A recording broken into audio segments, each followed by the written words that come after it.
Okay, so with the first weekend of March Madness wrapping up, I'm going to be giving my picks for the Sweet 16 on.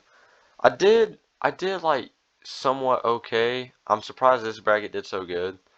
That was kind of like just a messing around bracket for my school group. I was real. My first bracket didn't do too good, and my max points this one's not the highest, but um. Yeah, I did okay. Out of the last, out of these 4 years, 2023 was definitely the worst. And then I would say this year was next. And then, if I'm doing a quick ranking, 4, 2026 is 3, 2, 1. Because in 2025, I literally just did a bracket that was, you'll see, it's literally complete chalk. And it got 600,000 place, 97%, which is kind of sad considering it's March Madness. But going on to this week, also I'm just going to go ahead and go back to 2026 because that kind of annoys me. Um, Going back to 2026, I've already made a few of these brackets, but just to clarify, I'm going to share my opinion, right? So with this first game, man, I really like Duke and I want to be high on him, but at the same time, missing Caleb Foster, you're missing a really key piece in the guard play. Um, if he was back, I would probably go with Duke. 8 times out of 10. Um, but here I really like St. John's. I think Rick Pitino is a little bit more experienced than John Shire. Don't get me wrong, John Shire is a great coach. Outstanding. He went to the Final Four last year. I don't know what season that was. His second, third season last year. I'm not too sure. This is his fourth or fifth. I don't really know. Not a Duke fan. Anyways, I mean, I like Duke, but without Foster, Mr. Key Piece, Ngongba is not fully healthy. I really like St. John's. It seems like they kind of click whenever they really need to. Um, that Kansas game gave me a little bit of confidence. It wasn't as much as I wanted, but I think I'm going to roll St. John's here. Michigan State and UConn. I think here I'm going to go with Michigan State for two reasons. I think as much as Dan Hurley deserves credit for winning two national championships in a row, I do think Tom Izzo is the better coach overall in this matchup. And if you are a UConn fan, I understand that you're probably going to the comments section and roasting me right now, but that's kind of the truth. And I know Izzo hasn't won one since like what, 2000, 2001, something like that. But I do think he's a better coach. He seems to win, and even though he doesn't, especially the past decade, he doesn't get to the Final Four often. He does know how to win. We'll see if he makes it. But anyways, also I'm not the type of guy to fill out one whole region and then move on. I'm going to go round by round. I went Nebraska. This game really, I'm going to be interested to watch this one. Um, it seems like these teams are so even, and I'm not usually a nerd when it comes to this crap, but I mean if you look at it, their top players about the same. I mean, this guy's a little more guard heavy, not guard heavy, post heavy, not by much though. But I mean, look, you have Iowa, Nebraska. They split, and this is not by much. I mean, a 5-point loss at Iowa for Nebraska, and at home they only won by 9. So that's pretty even. I know they won by more at home than Iowa won at home, but that's not a big deal. I'm not. That's come. You can't look at that detailed. It's not gonna work. Um, but I mean, both of these teams lost to Michigan by 3. I mean, that's ridiculous. So they're both good. They're really even. I think that's it. I mean, Purdue. They both played Purdue, but they both lost twice. These are two very even teams. The public's going Nebraska, but I'm actually going to go with the hot hand. I'm going to go with Iowa, and this is for two reasons.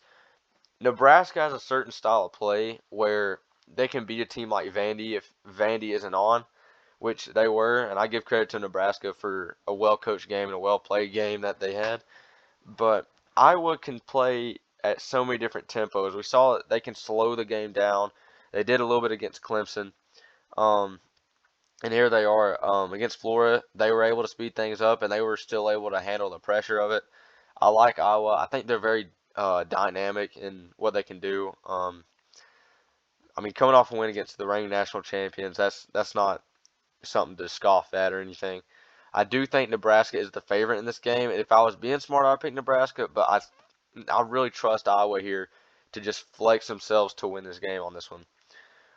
So for Illinois and Houston, Houston's tempo is really slow, and Illinois is kind of like Alabama, and they like to run and gun. Um, I would really like to pick Illinois, but I think Houston's going to take this one just because I think they have the better control. Houston's going to definitely take care of the ball better. Don't quote me on that because, of course, it's March Madness. They can go out here and get killed. Okay, any of these teams can. I'm looking at you, Alabama. You're about to get killed. Um, but I mean, Houston's got the better pacing, I think, even though it's two different sides of the scale, I guess. None of them are in the middle. Houston's defensive, Illinois is offensive. Illinois is top two in like they may be number one in offensive efficiency in this group right here. But I'm gonna take Houston. They just seem more composed. Arizona and Arkansas. This one's gonna be really interesting, and here's why. Because you have Braden Burries going up against Darius Acuff, and I know that's all you hear right now is Acuff, Darius Acuff, just everything. But I mean, there's a reason. He's one of the he's in my opinion he is the best player to come out of this year. That freshman class. Um, but I think Arizona will win this one. I really like Arkansas. They won the SEC championship. That's nothing to laugh at and go on. I like Arkansas, but at the end of the day, I think Arizona is a lot better of a team. Unless Acuff drops a 40 burger like he did against Alabama, I don't think Arkansas really is going to keep it within 10. Which I made my words on that one, and I wouldn't be surprised if I did. Because now that I'm thinking about it, Arkansas can easily win this game. I could easily switch ways. But I'm going with Arizona. They got a lot better of how do I say this? I guess they're just more trustworthy. Arkansas, you can't really tell what they're going to do with the game. I mean, they only won by 6 to High Point. High Point was on, but I'm gonna go with Arkansas, Arizona because they're more trustworthy. Just seems like the better team right now. Now we got the Cinderella story, which isn't really a Cinderella because it's the SEC, right? But we got Texas and Purdue. Texas, Dalen Swain, Kendall Weaver, Vocatius, they are all balling out right now. They're really pulling off the NC State run of 2024, and I really wouldn't be surprised if they went to the Final Four or something. Um, but I am going to pick Purdue here, and the only reason I'm picking Purdue is because I think they do have the big men to outplay Vocatius and just out rebound. Because that's been the thing for Texas. Texas has been able to out rebound Graham Ek, uh, Keita for BYU. They've been able to out rebound Lubin for NC State. You know, they've been able to out rebound people, but I think Oscar Clough and Kaufman Wren, I think these guys are just going to get on the glass. I think they're going to be able to rebound a lot better than the teams Texas has been playing, and I don't think Texas is going to escape this one. I wouldn't be surprised if we did end up seeing this.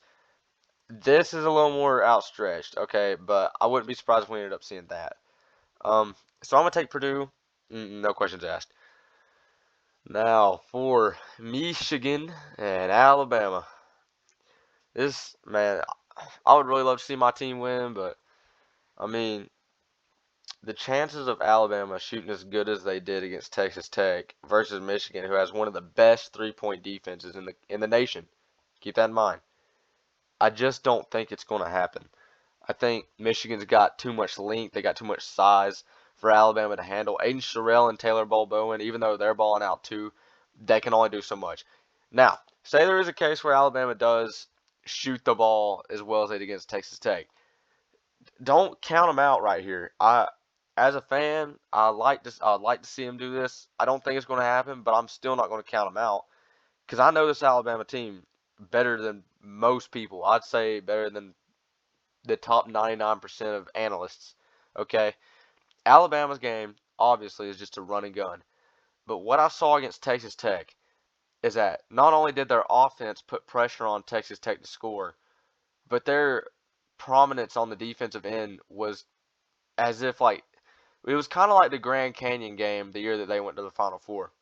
Everybody was asking against Charleston, y'all let them put up 96 points. Of course, y'all won by 10 by putting up 106, but that's a mid-major team that put up 96 points on your team. Are you going to play defense, or are you just going to lay down and roll over? In the next game, Alabama shut down GCU's offense and held them to 61, and they only scored 72 that game. But here we have a better opponent in Texas Tech, and Alabama puts up 90 and holds them to 65. It's kind of the same concept. Here's the thing. If you compare it to that year, Michigan is UNC. The difference in that is that UNC was a little bit of a streaky team, and I think Alabama just met them on the right night, and UNC met Alabama on the wrong night. But here it's going to be more of, well, who's been the better team all season? And that's Michigan. For Tennessee and Iowa State, as much as I would hate to see Tennessee win this game, they have a pretty good shot. Tennessee's a very scrappy team. They play defense, unlike their Tuscaloosa partner, I guess. I don't know, nobody likes each other from Tuscaloosa and Knoxville, but that's okay. I'm gonna go with Iowa State. They're missing Joshua Jefferson still, but I think Iowa State's really they got the defense to match Tennessee, and they got the offense to break it. I think Tennessee is going to lack on the offensive end here against Iowa State. Again, these two. This is probably the toughest region to predict right here. These bottom two. This one's pretty easy. I think Purdue's got it. I think Arizona's got it. Arkansas could do it. Again, all this is going to be pretty tough to predict. It's March Madness. Here, Duke and St. John's is tough. I do believe Michigan State's going to beat UConn. That isn't really a battle in my mind. Again, I may eat my words. UConn can win a national championship. All of these teams are here for a reason. But this one right here, because all these teams, it just depends on how they're shooting and how they play. Depends on what type of game it is. If it's a very high tempo game in this one, Alabama can win. If it's a very low tempo game in this one, Tennessee could win. We can end up seeing this. I'm not even kidding.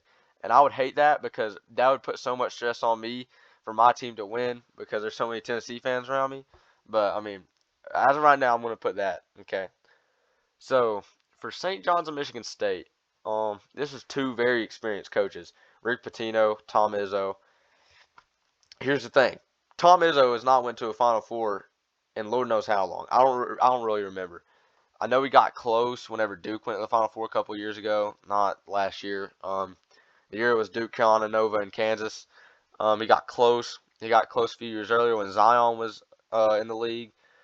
I think this is the year he finally breaks through and kind of gets his, okay, I'm ready to retire top moment, which Rick Pitino could do that too. He could get his I'm ready to retire moment too, but he's only been with St. John's for like 3 years, 2 years. I don't really know. Again, I'm not really a St. John's fan, but he's only been there for 2 or 3 years. Tom Izzo has been at Michigan State forever. Okay, so I think this is Tom Izzo's moment to be like, okay, after the season, I'm ready to retire. I may go one more year, but this is a good note to end on. I made it to the Final Four, kind of like Jay Wright, except Jay Wright quit early. I'm still upset about that, but that's okay. For Iowa and Houston, I think Iowa will really love playing Houston's pace if this matchup happens. Again, it could go this way. I really don't really know, but this is just an objective or subjective. I don't know. It's my opinion basically is what I'm trying to say, and I'm just trying to do my best here. But I would love playing Houston's pace because they play so slow. But I think Houston's offense is a lot better than Iowa's. I think Iowa can shoot. But again, I mean, you got people from Houston that, I mean, they got experience. I think Kelvin Sampson is the better coach here. I'm going to go with Houston as a safe pick. I wouldn't be surprised if Iowa made it to the Final Four, but that's probably like my least favorite pick to make it to the Final Four. Like Iowa, Texas, Alabama, Tennessee, UConn. Those are the teams that I'm like, they're probably not making it to the Final Four. They may win the first round, the Sweet 16 game, but whoever they meet after that's going to be a little bit tougher. I don't think they're going to make it. Nebraska is also one of those teams, kind of. I think whoever they meet here is going to go to the Final Four. But again, I could eat my words. It could be all those teams. It could be UConn, Iowa, Alabama, and Texas. That'd be terrible too. Um, but anyways, Arizona and Purdue. I'm just going to go with Arizona. Purdue's been very. I'm not very high on Purdue. I think they can be really strong and powerful. They can win the national championship. Both teams beat Alabama. Um, I'm not sure if they have any common opponents. Iowa State, they got killed by Iowa State, but again, the dates are really important to look at. This is early in the season. Um, this win is a void, honestly. I mean, Arizona is obviously the stronger team. I mean, look at all the wins, right? Just Arizona's 32-2. There's a reason they've only lost 32 games. They've only lost 2 games. Sorry. There's a reason Purdue's lost 8. Safe pick is Arizona. That's why I'm going with it. Purdue can win. That's all I'm going to say. Next game. Michigan and Iowa State. I don't think Joshua Jefferson is going to be back at this point either. That's a big part of their offense. Big part of their defense, too. Don't get me wrong. I think Michigan's going to win. Michigan's like Florida from last year. Basically, I was going to add something to it, but I would say they're a little less dominant than Florida last year. Florida last year was on a different level, I believe. Um, I feel like if you didn't pick them in your bracket last year, you didn't really watch ball. You didn't know what you was doing. Duke had a case. Enough of last year. So this is my Final Four. Again, it could be anybody else but these four. All these four could lose in the first round for all I really know, right? Yeah, I could see that. Like honestly, I really could. But Michigan State and Houston is going to be one of those games where it's like, okay, well, who's going to choose the tempo? Um, Houston will play with you if you want to go for a high scoring game, but their game is definitely defensive. I think it's going to come off of who's more in control, and I think that's Houston. Houston is really good at taking care of the ball. I know Tom Izzo is a great coach, but again, I think this is enough for him to say he's ready to retire after a year or two. Um, so I'm gonna go with Houston, Arizona, and Michigan. Ooh, this is I don't usually look at the previews, but it's something to look out for. Both these teams are over 30 wins, 2, 3 losses. Um, Arizona definitely has my vote for just team of the year, even if they don't win the whole thing. Just because, well, whoever the national champion is, obviously gets my vote for team of the year. But after that, it's definitely Arizona. They stayed undefeated for the longest, besides Miami who now? Miami Week or Miami Ohio. That's right. Can't even win a first round game. Overrated. That's all I hear. Um, yeah, I think Arizona's got this one. I really don't want to see this though. I don't want to see a Big 12 matchup. I do think it go this way. Now here's the thing. I think whoever comes out of this matchup right here is going to win the whole thing. So it's either Arizona. I didn't mean to do that. It's either Arizona or Michigan winning the whole thing. The problem is that I don't know who it's going to be. I can see it going either way. If Michigan gets dominant in the post, it's going to be Michigan. But if Arizona knows how to break that, then it's going to be Arizona. Tempo is going to be a big thing in this game, and whoever plays Houston is going to be a big thing too. I'm going to go with Arizona. They've been the best team all year. We're going to see how it goes. So for Arizona and Houston, I already said whoever wins this game is going to win the national championship. So I did go with Arizona. Here's the thing. Houston, they've come really close to beating Arizona. I think twice, right? Yeah, twice. Um, Fleming's is good. Manuel Sharp shooter. They should put that at the end of his name. Koa Pete, Brayton Burries, they're all good. Tobe Awaka. Um, Arizona's been the best team all year. It's kind of been their story to win the whole thing, and it kind of still is. It was kind of the thing at the start of the season where me and Chandler were both saying, uh, the leader of the league is Florida until it's not. And at that point, whenever they lost to, I think, TCU or something, they got upset. We was like, okay, well, the next one in line is going to be Arizona. And it was Arizona until it wasn't. And even after that first loss, Arizona still held the best record in the league besides Miami week, okay? Week Miami. Um, so it's kind of always been about Arizona. They're kind of the main character in the whole story, and they still are. So I think Arizona's got this one. Again, Arizona could lose in the first round. I could go. I mean, I could honestly. I mean, it's really not probable. But if you were to ask me if any one of my picks were to be correct, and you were to say, would you be surprised if this was wrong? I would probably say no. I wouldn't be surprised if Duke won, obviously. Wouldn't be surprised if UConn won. Although this is probably for this round, I'm probably going to go for Texas and Purdue and Michigan State and UConn as my two kind of like, I think this is going to happen. Pretty sure about this one. I don't know. There's a bunch of games though. Iowa, Nebraska, Michigan, Alabama. Yeah, these games. I mean, it feels like it, but again, I need to find a way to end this. Basically, I don't know what's going to happen. This is just what I'm predicting, and my predictions are never right usually. I'm usually pretty bad at this. We're going to see how it goes. I think Arizona's going to win the Natty, and the title's going to return to the Pacific Coast for the first time since Arizona won it in 1997. So that's going to be it for me. Hope you have a good day, good night, and rest of your life. Yeah, that's good. That's a weird Final Four, though. I'm not going to lie. No SEC teams. It kind of disappoints me.